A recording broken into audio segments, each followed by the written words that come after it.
Salut tout le monde, j'espère que vous allez bien. Je me présente Mohamed Emi Mungelji, fondateur de la chaîne MAN Éducation.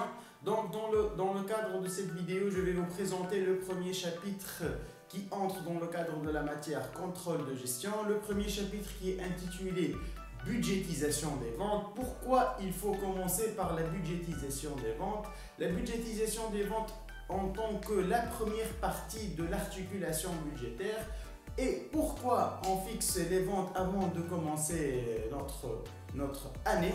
C'est le fait de fixer les ventes prévisionnelles avant de commencer la production. Pourquoi faire ça? Je vous donne un exemple très simple. Si vous allez produire 10 000 unités alors que le marché il n'accepte que 5 000 unités, vous allez finir avec 5 000 unités dans vos stocks qui seront, disons, périssables ou qui seront rejetées ou mises au rebut. Donc, vous allez engager des coûts supplémentaires sans retour sur investissement. Lorsque je dis retour sur investissement dans le cadre de la matière de contrôle de gestion, je veux dire vendre et écouler votre produit. Donc, la budgétisation des ventes en tant qu'une partie très importante pour n'importe quel contrôleur de gestion.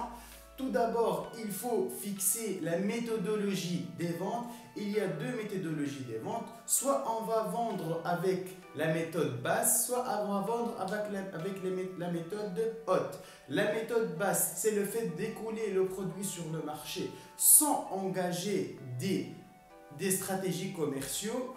Et la méthode haute, c'est le fait de vendre le produit sur le marché avec l'engagement d'une stratégie commerciale, disant de booster la production. Je vous donne un exemple très simple et très récurrent, c'est comme la sponsorisation sur Facebook ou Instagram. Donc, passons maintenant au calcul. Cette partie de budgétisation des ventes qui contiennent des calculs très précis et très simples, c'est le fait de calculer les ventes prévisionnelles en se basant sur des faits anciens. Qu'est-ce que ça veut dire ça? Ça veut dire que je vais budgétiser mes ventes tout en respectant les saisonnalités. C'est quoi une saisonnalité? C'est le fait que mes ventes, ils vont varier d'un trimestre à un autre, d'un mois à un autre. Je vais me baser sur les données statistiques des années précédentes et je vais appliquer une équation. Avant de terminer cette vidéo, n'oubliez pas de vous abonner et d'activer les notifications. Vous trouvez dans la description de cette vidéo le lien du résumé complet de cette partie de budgétisation des ventes. Donc, je continue l'explication. Dans le résumé, vous allez trouver des exemples d'applications ainsi que l'équation bien précise de la fixation des budgets des ventes.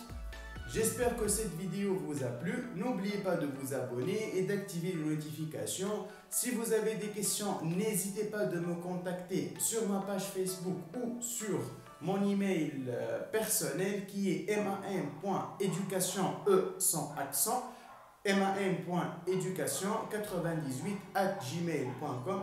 Merci beaucoup et à la prochaine vidéo.